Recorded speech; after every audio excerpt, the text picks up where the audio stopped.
The armor of God, Ephesians 6:10, of course, and the following verses. So in Ephesus, some Jews who went around driving out evil spirits tried to invoke the name of the Lord Jesus over those who were demon possessed.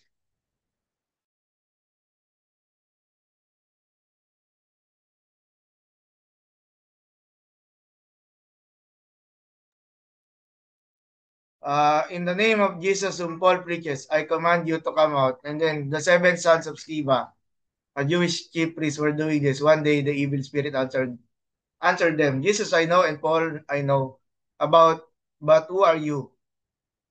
Then the man who had the evil spirit jumped on them and overpowered them.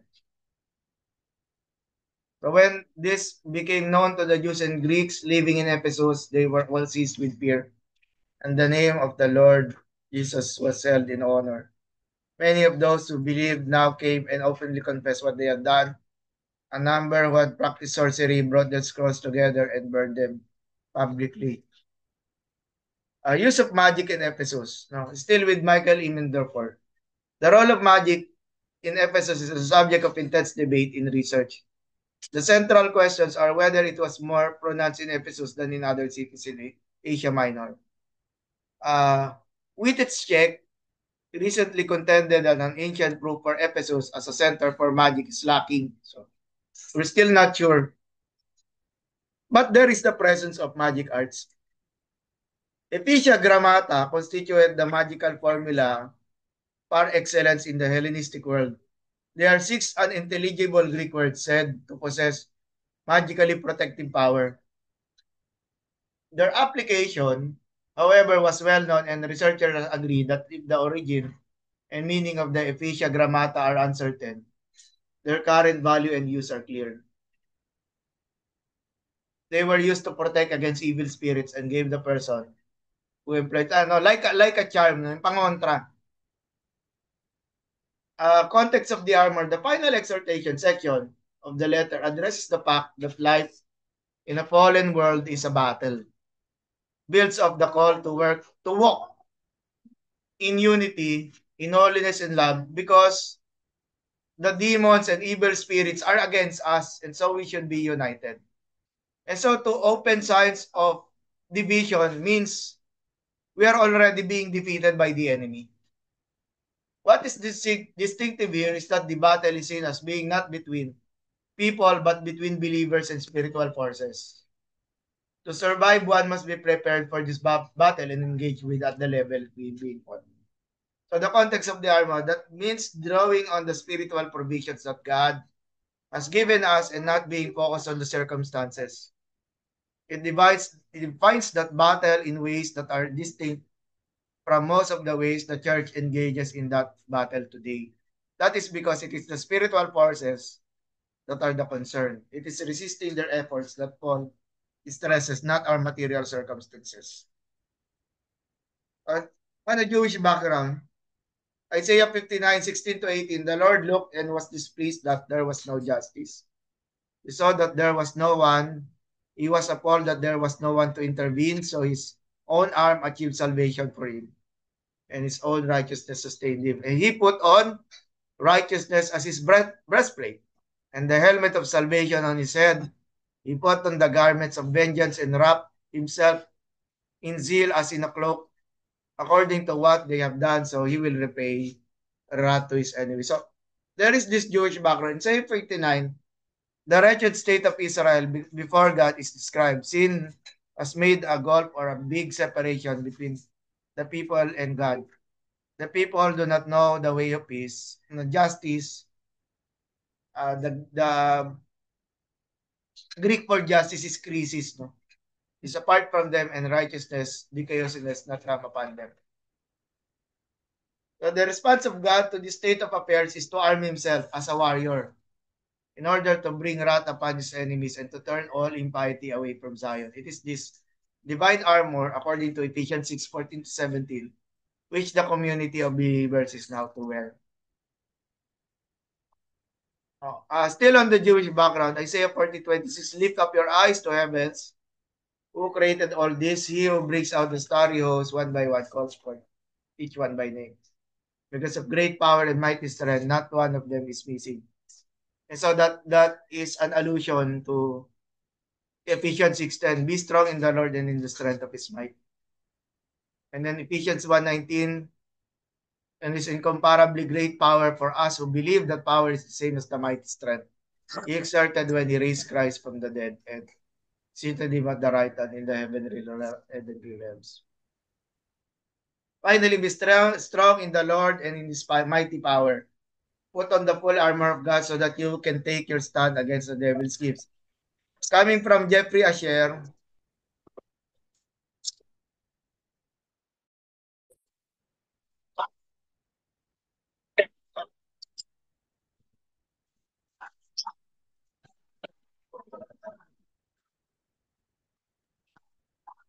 using a series of metaphors, so secondary subjects are drawn into the realm of ancient warfare. The author of Ephesians classifies the combatants into two groups: the believers, who are to be empowered by God, and the supernatural and cosmic forces of evil, who are labeled as the devil, evil one in verse 11 and 16. These two sets of combatants are metaphorically associated with distinct forms of combat. Three specific motifs are associated with the believers: strength, armoring, and standing. These three motifs not only describe the believers but also essential to understanding the structure of the paranetic section, the encouragement section, the structure of 6-7. So, nakihiram na lang ako kay Brad Pitt. Sabi ko, Brad Pitt, bigyan mo nga ng sample ng Armor of God. This is taken 2004 sa Troy, no? Movie na Troy, produced by Warner Brothers. No? So, the strength of Achilles. The Homeric virtues of strength and close combat resided most notably in Achilles.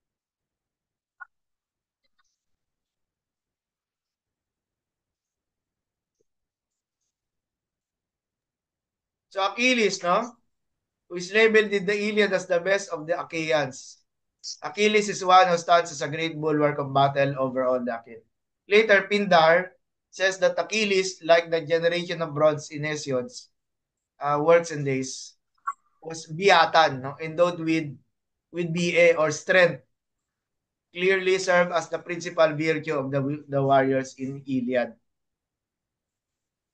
In view of the status of Achilles in the Iliad, it is not surprising that he became the archetype of the hoplite warfare, especially in Athens, and even served as the paradigm for Alexander the Great. In the Iliad, strength is associated with two principal motifs: with the donning of armor,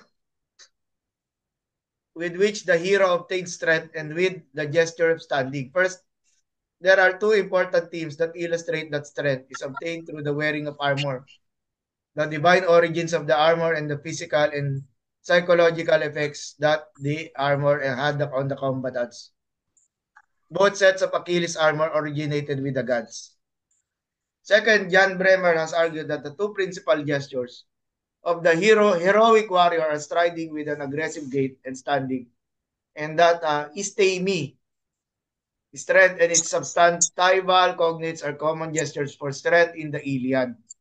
It was used as a description of one of the two types of warfare described in the Iliad: the needing to fight, the needing to stand while fighting.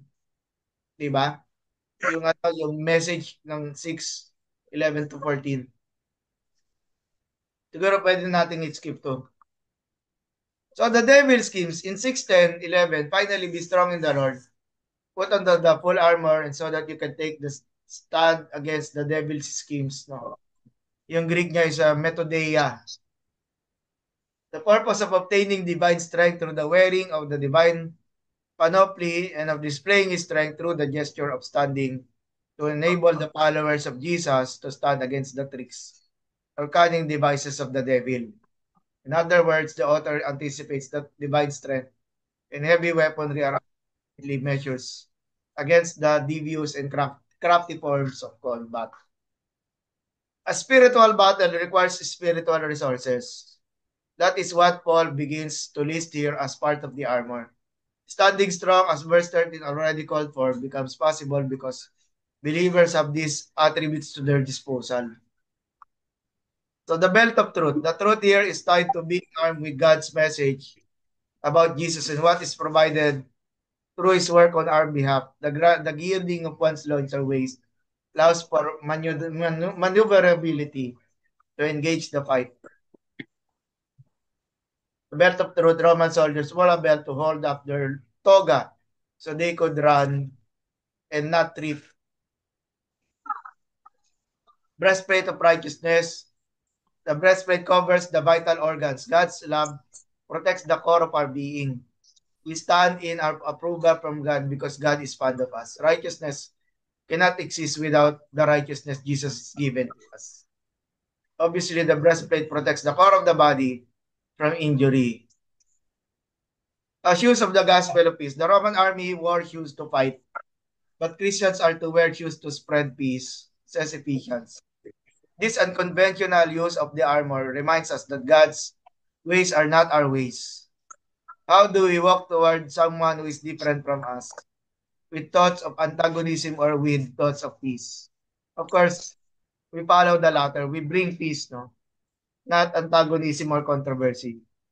Part of the battle is reflecting the gospel, not only what we preach, or military standards or half boots were called kalige and were sometimes reinforced with hobnails to give them an ability. Yung like yung sa soccer, yung soccer shoes na meron siyang mga spikes, no?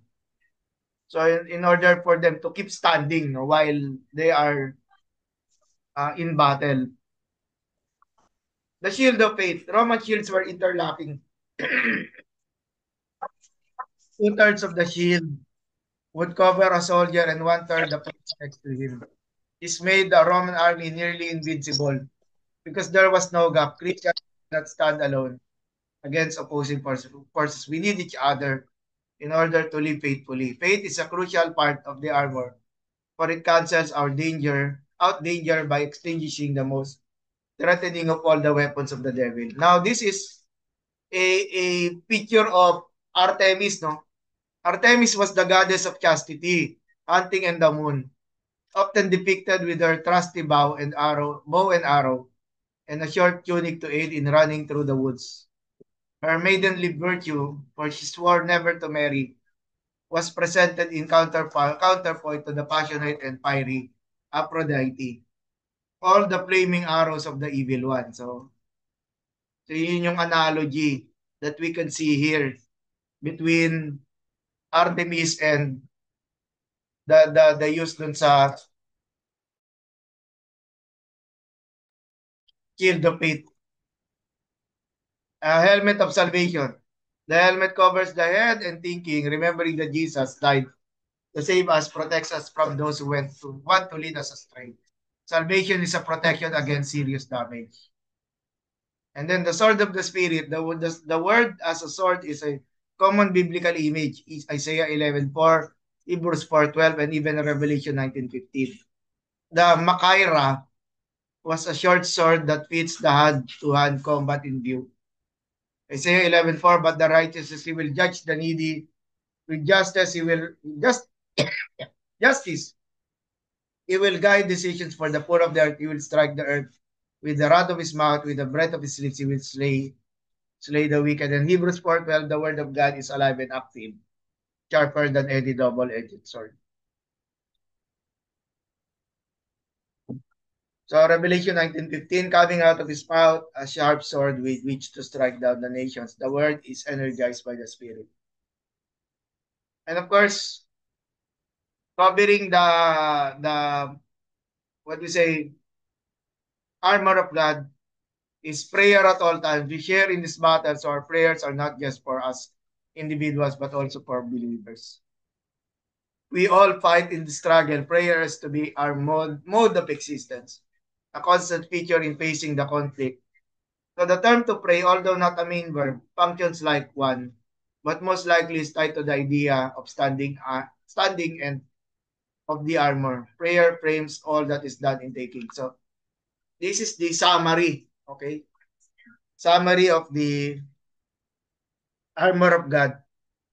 Now we had the helmet of salvation, the breastplate of righteousness, the belt of truth, the sword of the spirit, the shield of faith, and then the feet. of the gospel of peace. So Paul knows that he lives in a fallen world where people are easily misled as to what should drive life. He describes this life as a spiritual battle requiring spiritual resources. Those resources are tied to drawing dependently on the truth and enablement that come from a new identity in Christ. So the battle is not against people, but against real yet unseen evil spiritual forces. They lead people astray and take them into their invisible clutches. The gospel and the faithful preaching of it provide the way out of the danger. One people caught in those spiritual forces really grasp.